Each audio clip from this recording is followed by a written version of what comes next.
From West Fair Communications, publisher of the Westchester County Business Journal, the Fairfield County Business Journal, and westfaironline.com, fewer Americans are applying for residential mortgages. According to new data from the Mortgage Bankers Association, the Market Composite Index, the measure of mortgage loan application volume, was down 2.3% for the week ending May 27 compared to the week before.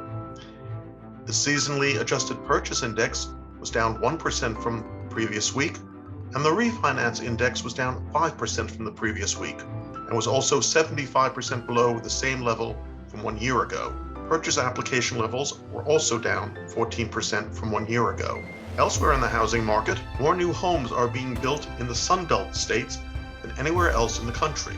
A new data report from Redfin found Austin, Texas led the country with 31.1 single-family building permits per 10,000 people during the first quarter of this year.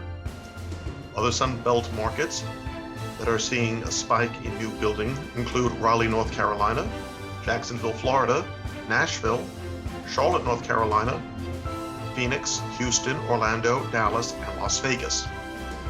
Austin, Texas also led the country with the construction of new family properties, with 26.1 multifamily building permits per 10,000 people during the first quarter of this year. In Bridgeport, city officials announced that the State Bond Commission granted $3.7 million for the city's infrastructure and economic development initiatives. Approved projects include $1.5 million for the Applied Behavioral Rehabilitation Institute's facility developments at the Home for the Brave Rehabilitation Institute. $2 million has been allocated to Mount Romore Hydroponic Farming Greenhouse and Wellness Campus, which will promote indoor urban agriculture. And $250,000 is being allocated to renovate Ellsworth Field's fence and dugouts for its minor league grounds. Mayor Ganim said that he was pleased with the approved funds, which he said will benefit Bridgeport's economic and community development potential.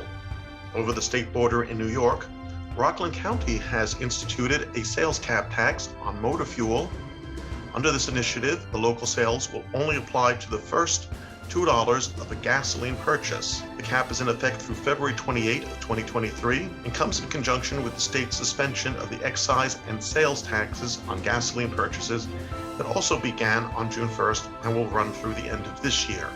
County Executive Ed Day said that inspectors from the Rockland County Office of Consumer Protection will monitor the county's 66 fuel stations to ensure they're in compliance with the new mandates. And in international news, the Biden administration said it would pursue negotiations to strengthen trade and technology ties with Taiwan, a move that is aimed at countering China's influence in the Asia-Pacific region. According to the New York Times, the announcement followed the Biden administration's efforts to build an Asia-Pacific economic bloc known as the Indo-Pacific Economic Framework, which includes 13 countries but does not include Taiwan. China claims the island, which is a self-governing democracy, as an incontestable part of its territory.